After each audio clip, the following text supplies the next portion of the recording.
All right, so as people continue to join us, we'll go ahead and get started. I'm Julia, a bookseller at Politics and Prose. We're live this evening with Nancy J. Altman, Eric J. Kingson, and Richard Eskow, discussing Social Security Works for Everyone, protecting and expanding America's most popular social program. Follow the link in the chat to purchase the book directly from us at Politics and Prose. If you have a question for our speakers, use the Q&A feature found at the bottom of your screen. We'll try to get to all of your questions in the last portion of the discussion, though we apologize in advance if we run short on time. Additionally, we're glad to offer closed captioning for this event via Zoom's auto captioning service. To enable captions, click the CC live transcript icon at the bottom of your screen. And before we start, we do want to thank all of you out there for joining us. We're really grateful to our family of loyal customers who keep our business and our spirits afloat. It's my pleasure to introduce this evening's panel. Social Security Works for Everyone is proudly published by the New Press. Founded in 1992, the New Press is a not-for-profit book publisher with a public interest mission. The New Press publishes books that explore issues that affect us all. Its authors provide ideas and inspiration for the activists, teachers, policymakers, and everyday citizens who are working to defend and promote democracy.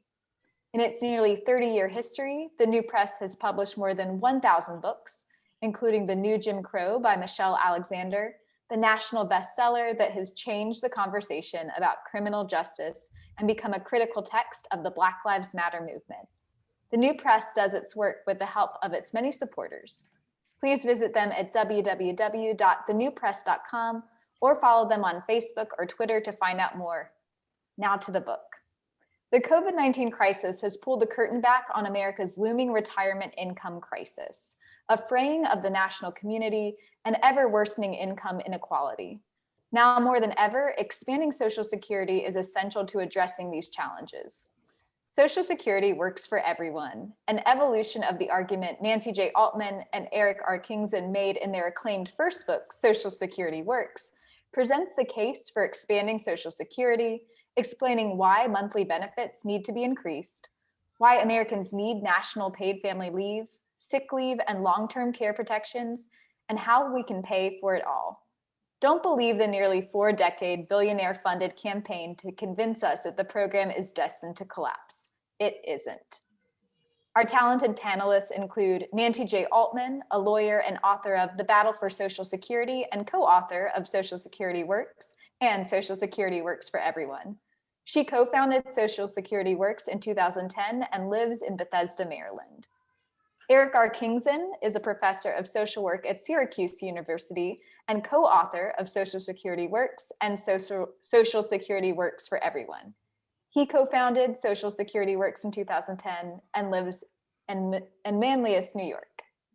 And moderating this evening is Richard Eskow, a freelance writer, radio and TV commentator, and advisor on social insurance and economic policy. He is the host and managing editor of The 0 Hour with RJ Eskow, a weekly radio and television program. Previously, Richard was the senior writer and editor for the Bernie Sanders presidential campaign and has also been a consultant and advisor to governments and private organizations in the US and over 20 other countries. On behalf of Politics and Prose, please join me in welcoming Nancy J. Altman, Eric R. Kingson, and Richard Eskow. Thank you all. Thank you. And as the moderator, my role is simply to ask questions and try to keep things moving. But before I do, I want to, on behalf of both Nancy and Eric and me, thank Politics and Prose for hosting this event tonight. Thank the New Press for their great work in pulling this book together and in organizing this event as well. And I would only add to the information you've been given about Nancy Altman and Eric Kingson that I am personally indebted to them both for the profound insights they've given me over the years about not just Social Security, but the web of generations and what it means about the social contract and about the nature of communal and social justice in the United States, or in the words they use themselves to describe Social Security, about the principles of, and I quote, mutuality, reciprocity, and interdependence. This is the webwork of principles upon which I believe they built this book and upon which I believe they built their careers. And I have learned a great deal from them as a result. And I'll use that as a starting point for a question, for my opening question for our authors. Eric and Nancy, in your book, you start out very early on by quoting Franklin Delano Roosevelt as saying that Social Security is, quote, a cornerstone in a structure that is by no means complete. You also quote Douglas Brown, who was another architect of the Social Security Act of 1935, who called Social Security, as we understand it, quote unquote, an implied covenant. What did Franklin Delano Roosevelt mean by a structure that is by no means complete? What did Douglas Brown mean by an implied covenant? Eric Kingson, let's start with you, please. Okay.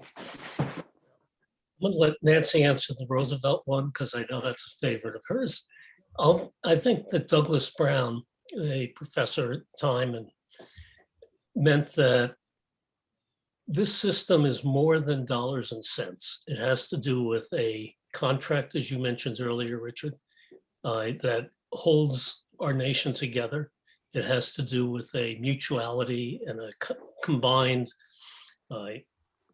effort of the American people. Bottom line, Social Security is very important, but the values it serves arguably are more important. Caring for each other, for neighbors, for family, working hard, getting something from it. And J. Douglas Brown basically, I think, nailed that point beautifully in his book. And if I can pick up on the Franklin Roosevelt, because I think that is an excellent description of Professor Brown.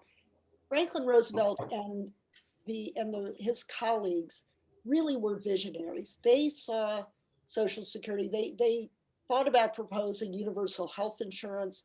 They looked at paid sick leave. They defined Social Security. Today we define it, as important as it is, as the old age survivors disability insurance program. But they saw Social Security as basic economic security, that you need a good education, you need a healthy childhood, you need a good paying job, you need a guaranteed job, you need unemployment insurance and so forth. But they also knew that this was such an important endeavor, and it was really the first time the United States had really undertaken something so broad, that they really wanted to start out, think slowly, carefully, make sure it was a success, and build on it. And in fact, every generation has built on it, and now it's our turn. So when we talk about the phrase, as you do in the book, Social Security, and Nancy and Eric, you both mentioned that it has a specific meaning to most people, I would say, in this country today, and that's exactly what you just described now. It's kind of insurance for old age and disability, but FDR saw it as the foundation of something greater. You in your book describe the 80-year history, give or take, of Social Security and the efforts against it, from Alf Landon in the 1930s to the Republicans of the second Bush administration, and again in recent years as billionaire campaigns against it. So it's kind of been in a holding pattern, it seems to me, where FDR built this cornerstone. People attacked it. It's waxed and waned. There have been steps forward, as during the Eisenhower years, but really it never definitionally reached that full structure, is my impression, my takeaway from the book, that FDR described. So it seems to me that what you're trying to do in the book is lay out a vision for what Social Security, lowercase s's as well as uppercase s's, would mean for society today, and hence the reference to childcare leave or some of the other things you bring into the program. But, and I'll leave this question open for either one of you, but I guess I'll start here. The program has been under such concerted assault for decades now, funded lavishly by Pete Peterson and other billionaires out there, that why is this, in your view, the right time to leave that defensive posture and propose what this expansive architecture of Social Security might look like? Great Either It's question. a one. terribly important, Go ahead, Eric. it's a terribly important time. We have an opportunity with the new administration, with the House and Senate in Democratic hands, to do this. More importantly, when Nancy and I started working on Social Security in Social Security Works, the organization we co-founded in 2009, the discussion was about how much should we cut? There were some courageous people like Bernie Sanders who would say, don't cut, but very few of them. Now, for a variety of reasons we can talk about, the debate is, should we cut or how much should we expand? The discussion has changed. It's very important. The American people, through it all, through all the critiques, through all the arguments that young people aren't going to get their money's worth, something we were told when we were kids, young kids meaning 30, 25. And the American people remain dramatically supportive of Social Security. The campaign against Social Security has had an implication. It's reduced the confidence of the public in the program, but regardless, it's a massively positive support from the public. And And just Nancy? to put what Eric was saying in a broader context, and your question, Richard, that it was, as your first question asked, it was supposed to be a cornerstone in a structure that was being built.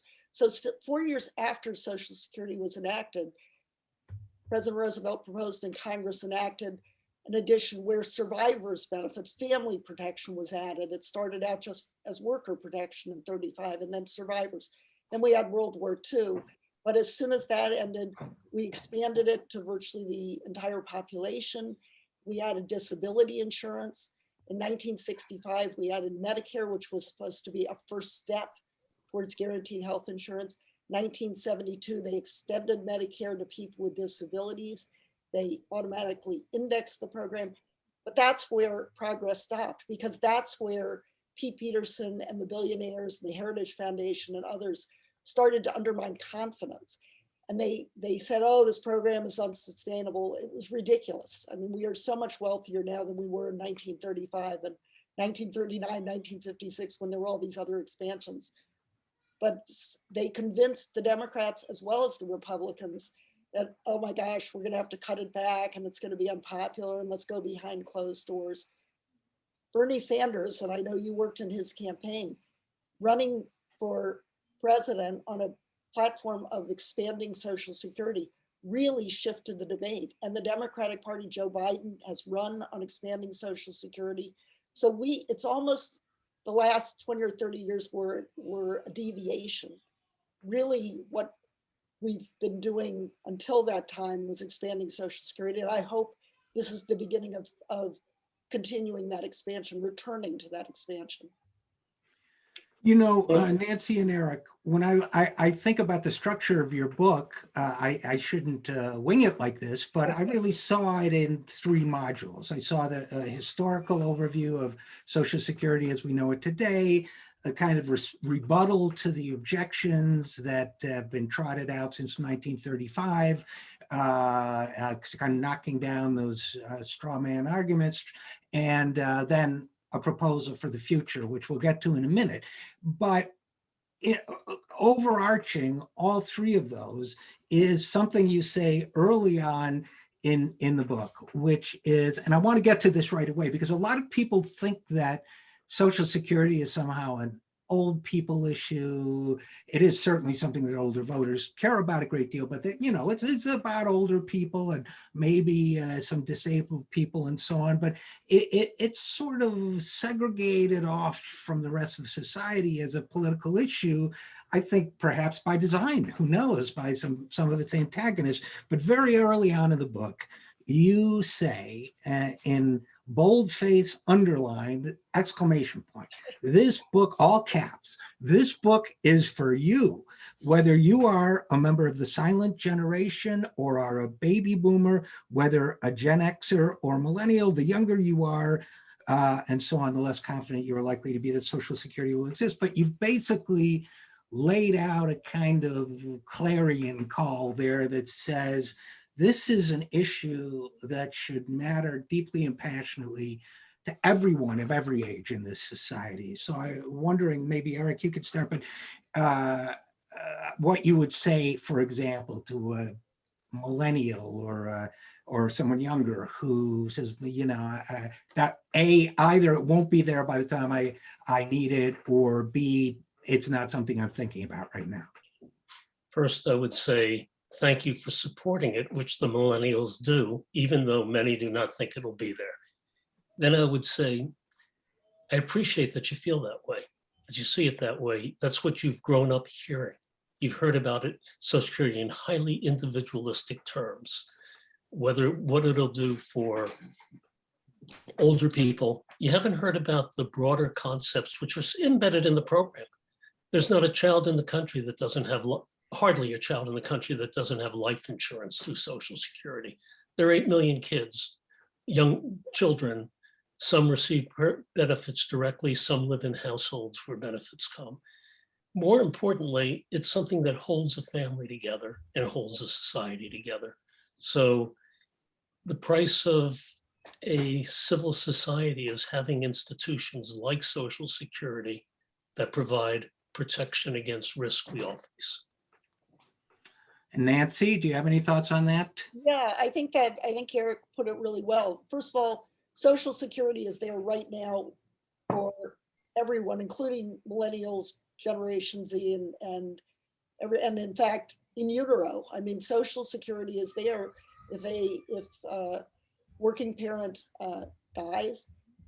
The Social Security is there as Eric says, it is everyone's most important life insurance. It's often the only disability insurance that people have. So it's there for us. It can be expanded. It can be broadened to have even more benefits, but it is a program that really is, you know, Washington has this odd way and opponents of the program really have a divide and conquer strategy where it's, oh, the old greedy geezers are getting the money of the young people. In families are better off if grandparents have enough means that the adult parents are not squeezed between them. Grandparents are better off if their grandchildren have an education. So this is the interdependence, as Eric talks about, wrote a book, Ties That Bind. It's the way that we're all connected to each other. And I think the American people generally say it. If you look at polls, young people don't think it's going to be there for them. And there's a reason for that. There's been this campaign to convince them of that. But when you ask the next question, well, do you think benefits should be cut? You don't think you're going to get them? They always say no, because they know they have grandparents that get them. They have other relatives that have them. It is a program that benefits all of us. It's really what makes our nation what it is. And I guess I would only add to both of those excellent answers that when we get to your plan for the future of Social Security, I think that the benefit to all generations becomes even clearer.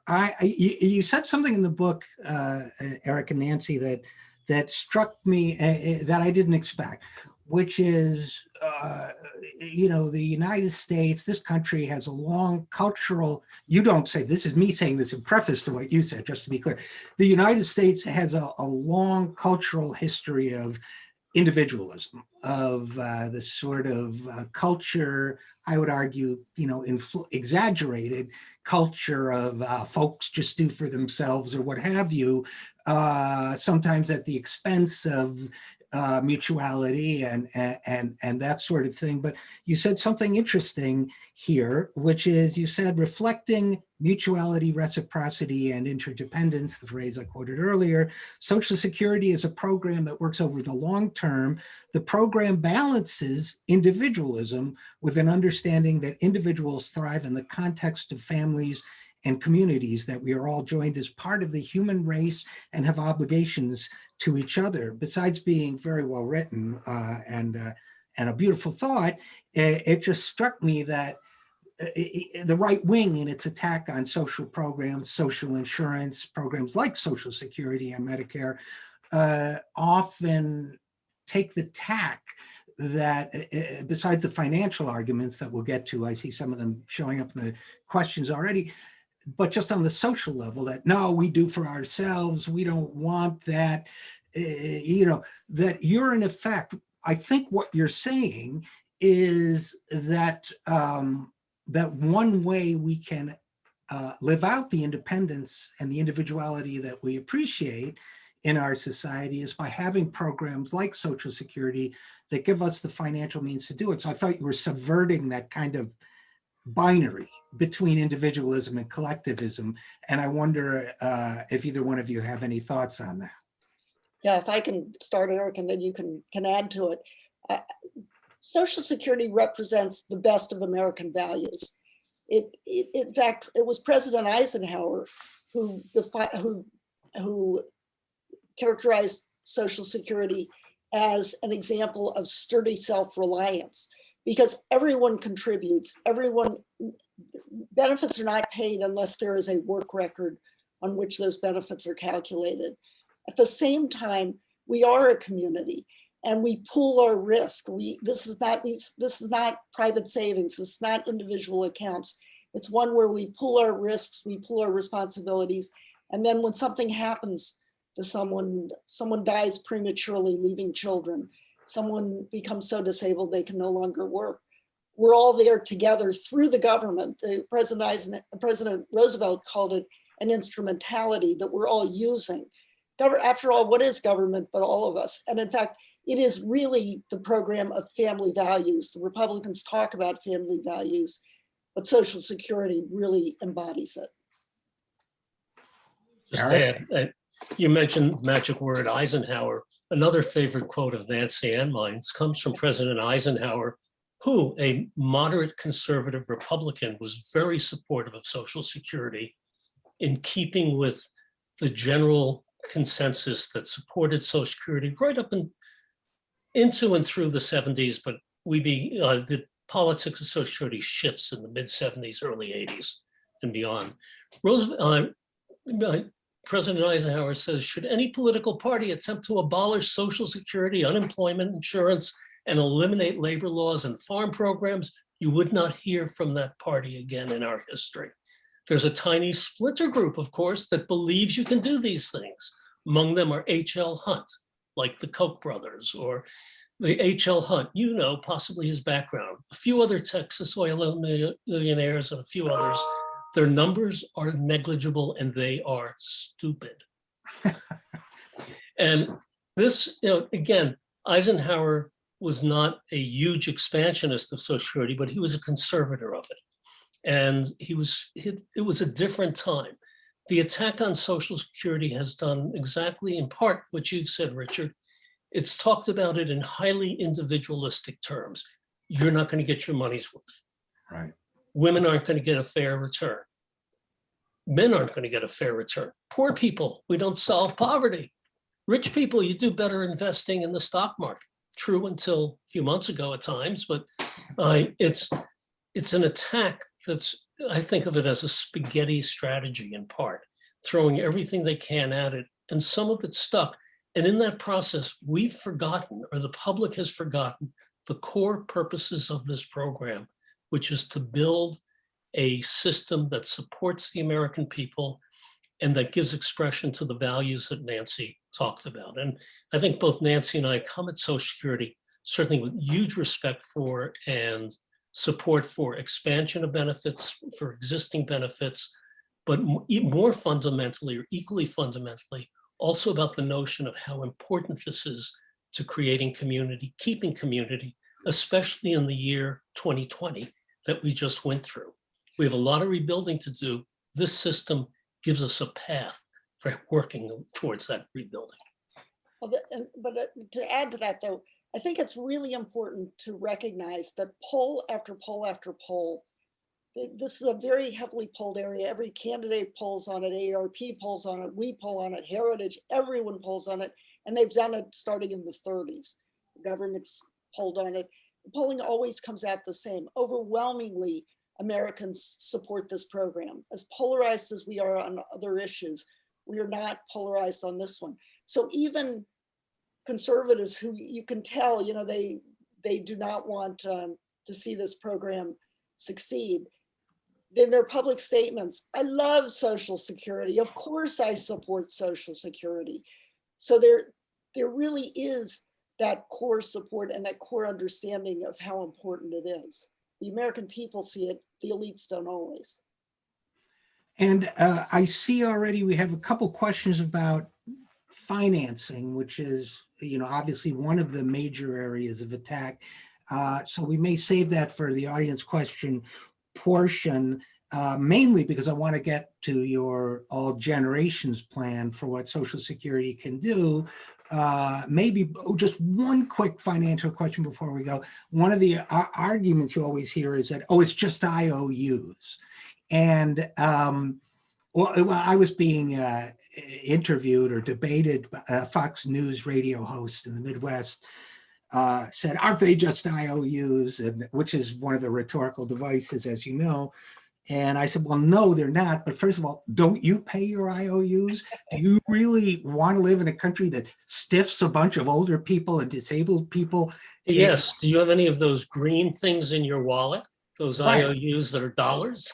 Right. They're exactly. Currency is an IOU. Bonds are an IOU, right? T-bonds are an IOU. So they're an IOU backed by the full faith and credit of the United States. Well, let's talk about that then in terms of Social Security before we get onto the all generations plan. So what about the IOUs? Just a safe full of IOUs, as George W. Bush said. What about the IOUs argument?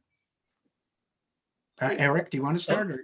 This is one of Nancy's favorites. Oh, Nancy. The Social Security is a current funded program. So most of the money that comes in is paid out in current benefits, but whenever there's a surplus, it's invested. It's not just put under the mattress, it's invested. Congress has always required it to be invested in the safest investment on earth, which are treasury bonds backed by the full faith and credit of the United States.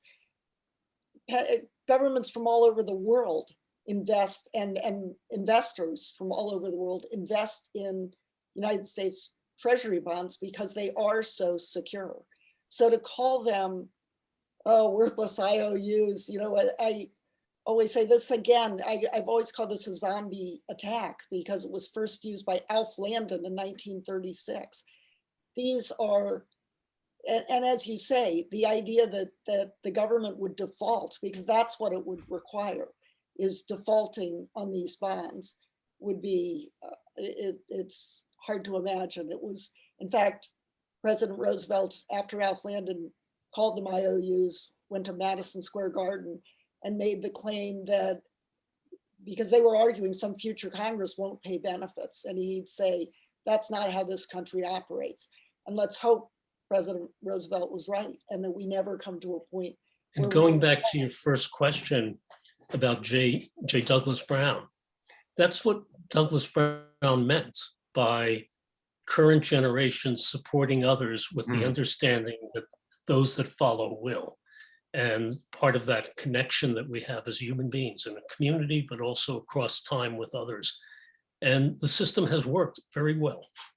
So there's a moral thread running through this, and there's a legal instrumental thread as well, which, it's interesting to me, by the way, and then we'll go back to you, but it's interesting that if I'm not mistaken, JP Morgan Chase and other large banks own a great number of treasury bonds, but nobody ever suggests, they're just IOUs, the government's not going to pay the banks back when they cash them in. It's understood that they're backed by the full faith and credit of the government. So I had to get that in there, but Eric, please go ahead. Well, it's certainly a moral thread, and it's certainly a practical thread that runs through it. It's also there's a political thread that runs through it. Imagine being in Congress if Social Security ever didn't make its payments or reduced it. In 1983, there was a shortfall. Nancy and I both worked on the commission that was involved with that. That time we had a real crisis. If a law was not passed by early 1983, Social Security would have had to reduce benefits because by law, Social Security cannot borrow money. And so the only thing it can do is reduce benefits. Now, members of Congress don't want that, don't want to be in Congress if that ever happens. I think we can count on the politics of Social Security to help the system continue. Also, the reality that as long as human beings in our country are working, they're contributing into the system, which maintains it and helps it to advance. So it can never go broke. We Well, always hear no, about can't. how it's going to go broke, but as people keep paying in, so how can it go broke? Exactly. There's a moral, there's a political, there's also is a legal. These are legal bonds. Now, obviously, a government is a sovereign entity and can default on any bonds, but it is a legal entity and legal instruments, and they have the same status as any of the others, including the ones you were talking about at Pierce Morgan Chase or anywhere else. But the basic bottom line is that we are an extremely wealthy country. We're at the wealthiest moment in our history. The cost of Social Security, the benefits are extremely modest. Eric and I propose increasing them substantially, but at the moment they're extremely modest. Administrative costs are very low, less than a penny of every dollar is spent on administration. There's no question we can afford Social Security. This is not a question about affordability, it's a question about values and what kind of nation we want. And if the government ever decides to default on bonds, I nominate JP Morgan Chase. But Well, I nominate some China or some of the other countries first. Anybody but the citizens who have paid into the system. Exactly. I do want to make sure we take time to talk about your All Generations plan, because I think it's a great vision. As my notes say, I'll probably miss something, but providing most workers with 70% wage replacement, which is what economists have said is basically the floor of what you need to live on, offering more for workers who've earned less, liberalized eligibility criteria, more accurate cost of living adjustment, increased progressive revenues, including from capital gains tax. And I'm sure I am missing many features here, but you know it better than I. Child care benefits are in there, a new child benefit. So A, what have I left out? And B, what's the thinking behind this plan? There's a context there. Part of our book talks about challenges we face. We talk about 4 challenges. I would add a 5th after we wrote it, although it's threaded through there. We face a retirement income problem for older people today. While older people today are doing better than they did in the 30s, whatever, we know that when we look at data, roughly half are at risk. Just the death of a spouse away, a lost job away, an illness away from serious economic problems.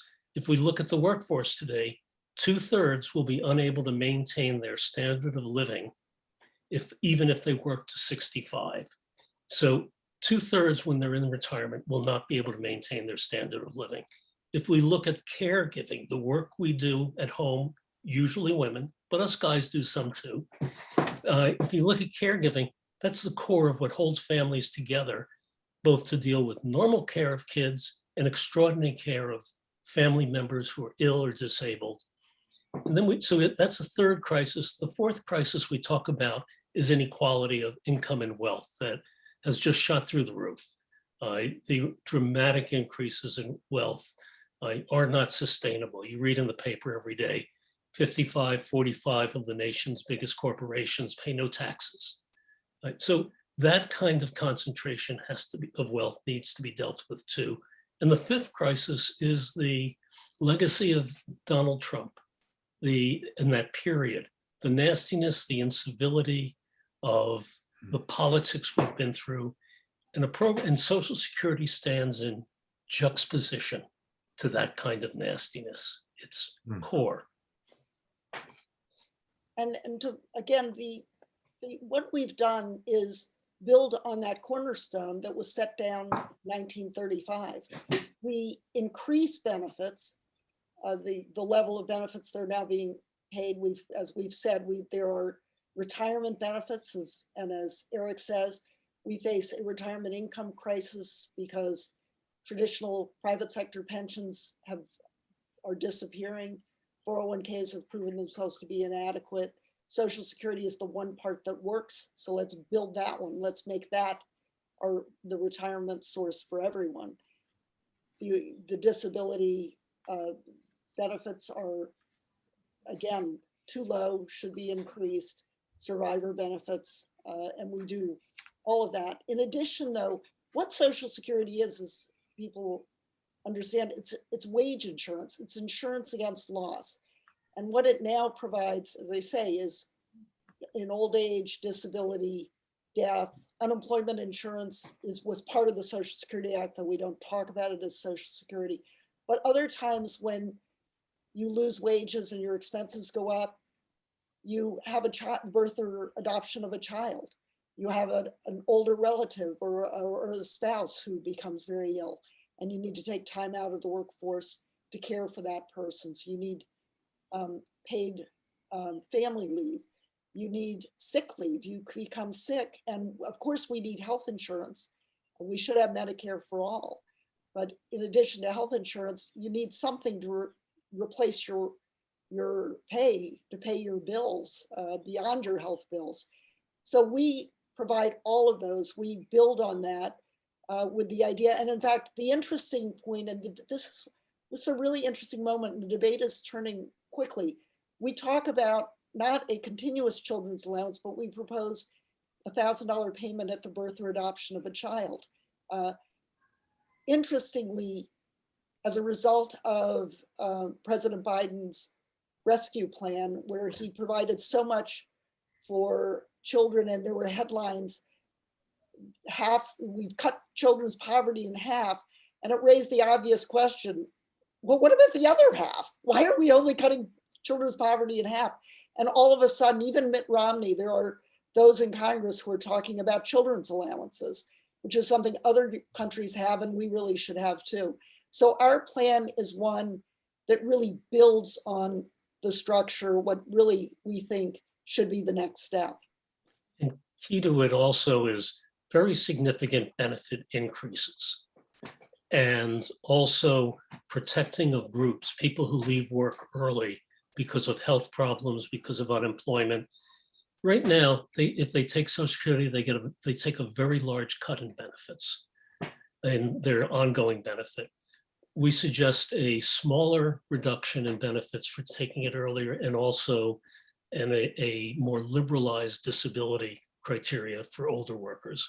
There are a lot of pieces of that are very important. The caregiving pieces Nancy mentioned are critical, and there are lots of little, they're not little, they're smaller proposals, but are very important, like improvement of benefits for disabled widows, or for children of retired, disabled, surviving people who have developmental disabilities, who receive benefits receive benefits unless they marry, unless they work too much. So there are a lot of little ways of fixing the system, but there's a big way. We place a lot more faith in the Social Security system as a vehicle for retirement income security than we do in various kinds of expansions of IRAs, 401ks, and the like. And we pay for every benefit, not only of every penny of the expansions, but also the current projected shortfall, so that all benefits can be paid for the next 75 years and beyond. And I suspect we'll be talking a little bit more in a minute about paying for it, because I see a lot of questions about that. But one last global question about the All Generations Plan before we go. And I'm hoping a question will emerge from what I'm about to say, actually, because we're winging it here. But I was also struck when I read this section of your book about childcare in particular by the fact that you couldn't have known when you wrote it, for example, that Joe Biden's recovery plan, infrastructure plan, also in effect defines childcare and caregiving as a form of infrastructure. And it struck me in reading that what your plan envisions and what it probably reflects of the original Roosevelt vision is a kind of economic and moral infrastructure for a better society where people can be individuals and flourish in economic security, pursue those four freedoms FDR also talked about, and in effect create an economic framework for security for all. But that would be my closing statement if it were my Richard, book. may I just say Yeah, one thing? It's your book, so May I you say one thing? yes. Yes. Okay, good. Well, and let me add that it is part of the infrastructure and what Social Security is supposed to provide in addition to, and this is really also a response to the earlier question about young people and their stake in the program, that in addition to providing cash benefits, which of course are vitally important, it is also designed to provide a sense of security, of peace of mind. It's supposed to be in the background, just the way highways are in the background. You're not driving on, US 66 and think, oh, I hope it doesn't end. It's a continuous highway. It's there. You don't have to worry about it. That's the idea here, that you shouldn't have to worry about retirement. You shouldn't have to worry about if you become sick and have to leave work. You shouldn't have to worry about these things. They should be part of our security. And that's the concept behind it. And so it is part of our infrastructure, I think. Along with the expectation that this is a system we contribute into out of our earnings. So it's definitely something we've earned and it's something we have a right to and a reason to be proud of. It's not the largesse of government. Very good. And now I think we should turn to some questions from the audience. I think it's about time. A lot of financial questions here. I will also note a shout out to Francis Perkins, which I know both of you will appreciate, from Lisa Ullman, but a lot of financial questions, including, well, let's start with another one by the same person. She asks, so this is funded by income taxes and corporate taxes, correct? Question mark. No. Okay. Should I jump in? Sure. The Social Security currently has three sources of income. It's got the primary source of income is contributions that are deducted from workers' pay, matched dollar for dollar by their employers. That continues to be the most important source from ours as well. We gradually increase the rate, very, very gradually, but everyone winds up contributing more for these additional benefits. We also eliminate the maximum taxable wage base, which people colloquially call a cap. That's the first source of income. The second source of income is the investment income on the currently $2.9 trillion reserve. We have Congress, as I said, requires that it be invested only in bonds. Most investors will tell you, and most private pension plans have a mixed portfolio, a diversified portfolio. We diversify the portfolio, and as a consequence, Social Security receives a higher rate of return. It still is very stable. It's got an unlimited time horizon, so it's not of concern. The third source is the only progressive source. The first one is actually currently is proportionate up to the cap and then regressive after that, because you pay zero after that. The interest income, of course, is something we all get on our contributions. The third source is the benefits. Some benefits are counted towards your adjusted gross income for income tax purposes, and the money is dedicated to Social Security, so it's not a general thing. We build on that piece as well. It's currently about 3%. We bring it up to it's something like about 10%. And we do that by taking various kinds of taxes and dedicating them. So we would get rid of the fossil fuel tax expenditures and dedicate that to Social Security. We would penalize financial speculation by taxing that very modestly and dedicating that to Social Security. So we build on the traditional forms of revenue and just expand the most progressive one, but expand the others as well. Here's another question from our friend Ernie Powell. He asks, yeah, we all say hi to you, Ernie. Long time no see, buddy. But anyway, how has the pandemic impacted Social Security? Which of you would like to answer that? Eric?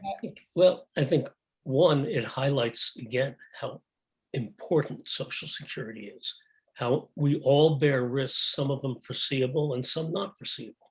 The pandemic has made changed life in many ways. It certainly has shown to people, it's the wrong way to learn. One Social Security benefit you really don't want is a survivor's benefit that goes to children, that goes to spouses, that goes to aged widows. And unfortunately, there's been a reason for many payments. Many people have been made eligible undesirably and unexpectedly for survivors' benefits. But I say the core lesson here is we need these kinds of institutions to protect us against what can be very destructive. Also within the Social Security Act, which, to go back to earlier time of your discussion, Richard, the Act provided two social insurance programs, Social Security, what we call Social Security, and unemployment insurance. It also provided a variety of public assistance, or what people call welfare benefits. And there were benefits within it to support public health provisions. And that's part of what's laid the foundation of a public health system, one that we need to obviously build on a lot more. I'm so glad for this question, because the pandemic has really highlighted two important features of Social Security. One is that as it is there, it is this concept of security. It's there when we need it. It's there in times of national emergencies. After 9/11, there were a lot of contributions made to the Red Cross, but the largest insurer, one of the first on the scene, was Social Security. That program, through the Survivors and Disability Insurance, is continuing to pay benefits to families who lost loved ones at 9/11. Hurricane Katrina, it was there in the Houston Astrodome, handing out those checks when people no longer had bank accounts and so forth. And it's there today. I stopped looking at the numbers after we hit 500,000 deaths, but many of those, they tend to be older people. Many of them have left survivors who are now getting survivor benefits. We don't know yet about the long haulers, these people who recover from COVID, but continue to have symptoms and may never be able to work again. If that's the case, Social Security disability benefits will be there as well. And because it was dangerous for older people to go back to work, for anybody to go back to work, and because of what happened with the economy, a number of people had to take Social Security, drop out of the workforce, and they certainly weren't able to save for their own retirements. In fact, people dissaved, and Congress made it easier to withdraw from 401ks. So one is, it shows the importance of Social Security, but it also shined a spotlight on the gaps. Congress had to run around and come up with sick pay, because who wants people to come to work if they have COVID? You want people, or any other illness, you want people to be able to stay home. Wouldn't it have been better if we'd already had paid sick leave, if we'd had universal health insurance, if we'd had all of that infrastructure in place? And on the flip side, think where we would have been if we hadn't had Social Security, if we hadn't had Medicare, we hadn't had Medicaid, we would have had to invent those programs. So I think the pandemic is really a moment that I hope all of us see why it's so important and how much Social Security is a solution. Well said. Now here's one that will be interesting. And I suspect that that you, Nancy, at least will have something to say about it, perhaps Eric as well, but I know you have feelings on this topic. David Harding writes, during the 2020 campaign, Donald Trump said that the FICA tax that funds Social Security should be eliminated. While this was offered mostly as a half-baked idea, he was, of course, Trump was known for those. Is it a good idea to move funding of Social Security solely from FICA taxes to having it funded from the regular federal budget? He adds, howdy from Manlius, New York. I'm from Utica, so upstate is well represented here. I live in Manlius. I know you do. So we have you. That's the fancy part of upstate. Let me say one thing. If you live in Utica, but my question for either one of you really is this. This has come up before, the modern monetary theory economists say, we should pay for it out of general revenue. Congress can pass a law. It will always be paid at 100%. Move forward, eliminate the trust funds. So what do we think of the idea of doing that? Well, first of all, it's a misnomer to call it a FICA tax. FICA stands for Federal Insurance Contributions Act. These are insurance contributions. In modern parlance, we would call them premiums. So that they're a very important form. This is insurance that we're purchasing with our employers. So I think it is fundamental. It's been a core part of Social Security from the beginning to have this be the primary source of revenue. It will, under the current program, it will, as we propose, expanding the program. And I think it's really a key feature. As we've talked about, what was so ingenious about Frances Perkins, and I'm glad her name was raised, and Franklin Roosevelt, is they really understood that there are basic American values that should be reinforced, that unite the country. And so part of it is the idea that this is something that we contribute to, that it is self-financed. It's like any other pension trust.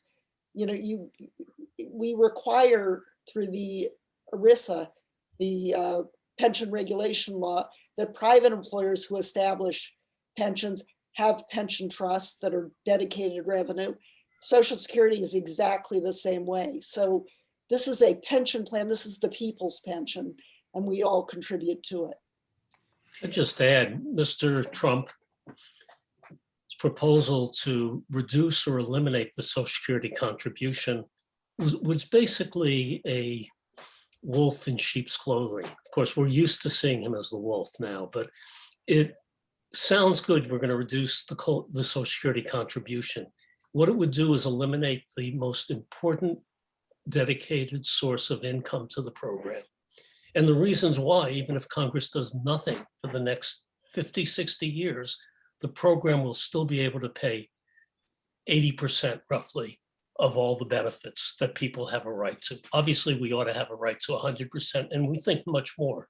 But so Trump's proposal was kind of a backdoor to pulling apart the system. Right. And just to add to that, Eric is exactly right. We've seen this play before. It's called Starve the Beast. This was what happened under President Reagan. It was before him, the conservatives said, we don't like federal spending, let's try to cut federal spending, but we want to balance the budget or whatever, raise revenue. The Reagan idea was, let's just cut the taxes, easy to cut taxes, and spending will have to cut. Well, of course, that didn't happen, although it did constrain it. The same is true here. Everybody likes a tax cut. Let's cut the revenue that everyone has to pay into Social Security. And then down the road, Social Security collapses. And the American people saw through it. And I think it was part of the reason seniors who had voted substantially for Trump in 2016 went for Biden in 2020. And I think in large part because he was attacking their Social Security and people understood it. Interesting. And this, I guess we'll make this the last question because it's a broad one, but I really like this question asked by an anonymous attendee. So we can all wonder who it is, but maybe it's somebody we know. But the question is this: how in sync are Social Security, Medicare, Medicaid, and other national social programs as we move toward possible universal health care? How would that impact the structure of Social Security? I think that's a very interesting question, but who would like to start? Eric or Nancy? Nancy. I'm always happy to jump in, but okay. And again, this is really going back to the first question. It's a cornerstone. First of all, just as an aside, if we are able to get to universal health insurance, Medicare for all, that will actually make the expansions that Eric and I are proposing easier, because even conservative analysts have shown that we would have a much more efficient program. We spend more per capita on healthcare than any other country in the world. And if you use the per capita costs of Canada, Germany, Japan, whatever country you chose, we would have budget surpluses for the foreseeable future. Medicare and Medicaid are extremely efficient, but there are these rising healthcare costs. But it would be part of the fabric. I think it would be wonderful if there was, if we could get to Medicare for all. And I think along with it, we should get to expanding Social Security in the ways that Eric and I propose, and beyond those ways. I think it's all part of it. I think we should be canceling student debt. There are lots of things we could really be doing that would boost the economy, that would make all of us more secure. I want to just amplify something that Nancy just said. Universal health insurance, a single payer plan, which when we get to, it's going to take a while, I think, but when we get to it, it has tremendous savings in terms of gross domestic product relative to virtually every other industrial nation. 2-3%, 4% savings. Canada runs their Social Security, their Medicare system on about 10%, maybe a shade less. We run our healthcare system on about 17-18%. And rising. And rising, yeah. So there's a huge amount of resources that are not well used in our health, in the way we organize our healthcare system. Shift that to early childhood care, college education, shift it to any one of a number of areas, better housing. It's a lot of money. We talk as if, and we've been made to believe that we can't do these kinds of things. The Billionaires campaign was very successful. This notion that we have a deficit and it's caused by Social Security and Medicare often, sometimes Medicaid. Social Security cannot pay a penny to the Fed, cannot borrow a penny, but that notion stuck. And part of what the job of people who are trying to explain this program is to clarify that that the deficit has nothing to do with Social Security. It's a game. It's the Starve the Beast game that was very successful and really undermined debate and discussion, including Democrats. Many Democrats bought the position, and some still do, but mostly, mostly Republicans. Many thought, everybody knows you've got to cut Social Security. We've got a financial debt that's so large. And that was the vehicle, that was basically the power of their media work, their money in terms of advocacy. And over time, I think we've seen again, the American people who, Republican, Democrat, conservative, liberal, they love this system, they want it. Over time, the public catches on. But there were times when it could have been changed very substantially in poor ways. And I would give both of you enormous credit for stemming that tide. And in the last 10 years, we've seen Democratic conventional wisdom go from cutting to expanding. And I give you both a lot of credit for that. I do want to say, in terms of a universal healthcare program, that I would think it could also benefit Social Security somewhat financially, in the sense that you're likely to have fewer disability claims, you're likely to have fewer survivor claims as people get adequate health care in time and their lives are saved. So if anything, again, this notion of a fabric of something interwoven together is enhanced. So I appreciate both your comments about how they would work together. Well, we're just about at the end of our time. So yes, I was going to give you both final comments, but if you have you something just provided a compliment to Nancy and I of playing some small role in helping to change the discussion.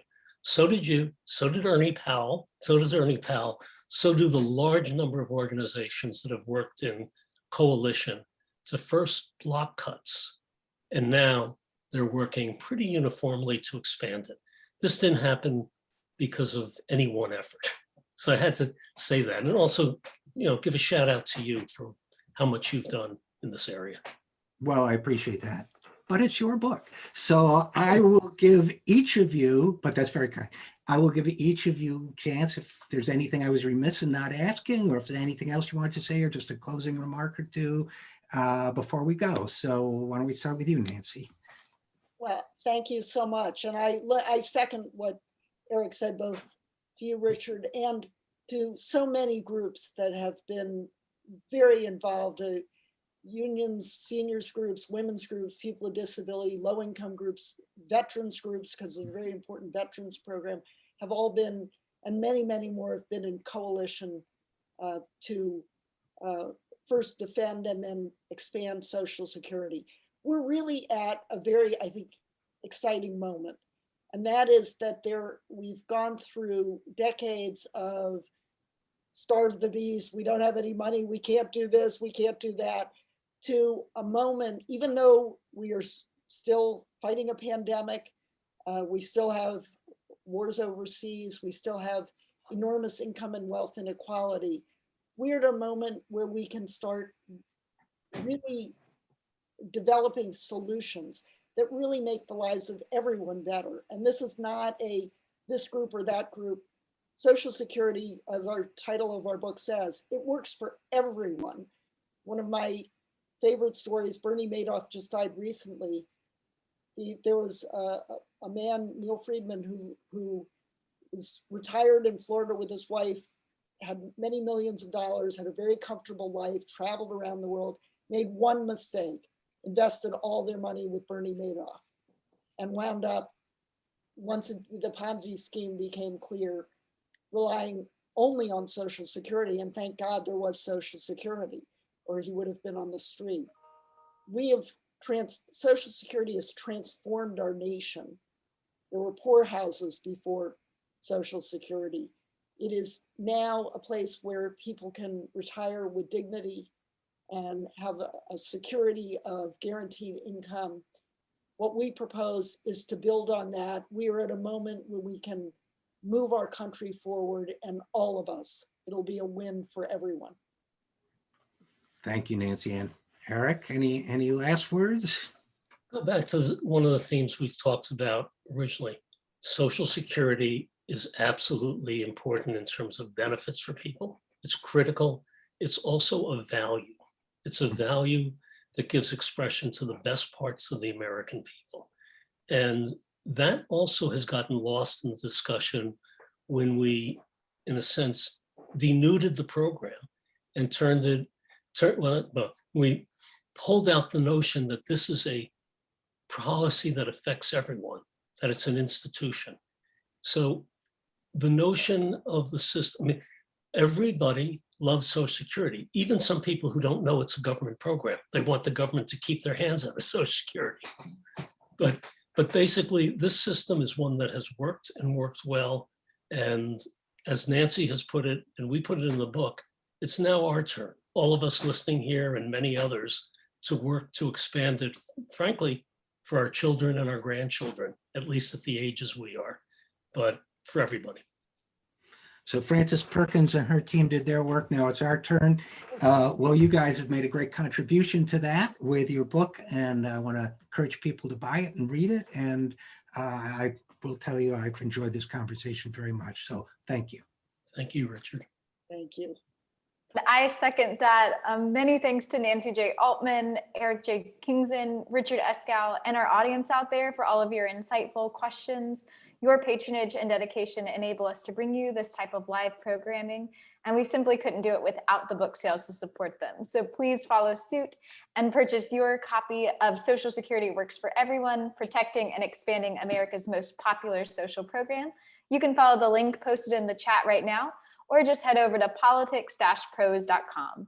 And while you're there, feel free to check out our calendar for what we've got coming up next. It's going to be an exciting spring. And from our shelves to yours, we hope out there is staying safe, staying strong, and of course, staying well read. We'll see you next time. Thank you all again.